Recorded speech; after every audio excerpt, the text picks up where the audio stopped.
নমস্কার। আমি ডক্টর অভিষেক ভট্টাচার্য, ন্যাচুরোপ্যাথি এবং আয়ুর্বেদিক স্পেশালিস্ট। আজকে আপনাদের একটা খুব সহজ একটা পদ্ধতি বলবো, যাতে আপনারা যে সমস্ত দেখবেন বাচ্চাদের প্লাস বড়দেরও যাদের টনসিল বাড়ে বা যাদের মাঝে মাঝে গলায় ব্যথা হয়, গলায় প্রবলেম হয়, বা যারা আপনার গান বা মানে বিভিন্ন রকমের আর্টের সঙ্গে যুক্ত আছেন, যেখানে গলা রিলেটেড আর কি।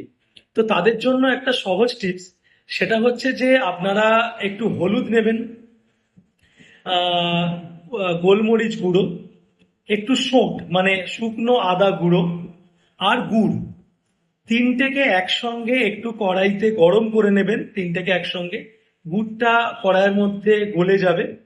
তো একটু হালকা, জাস্ট হালকা আঁচ দিয়ে ওটাকে করে নেবেন, নেড়ে নেবেন। নেড়ে নেওয়ার পর ওটাকে নামিয়ে ছোট ছোট ছোট ছোট লাড্ডু মতো বানিয়ে রাখবেন, ছোট ছোট লজেন্সের মতো বানিয়ে রাখবেন। যে সমস্ত বাচ্চাদের গলায় টনসিলের সমস্যা আছে তারা ওটাকে চুষবে প্রত্যেকদিন একবার করে। যারা আর্টের সঙ্গে, যাদের গলার যে কোনো সমস্যা, সারাদিনে একটা বা দুটো এটা চুষে চুষে খাওয়া যেতে পারে।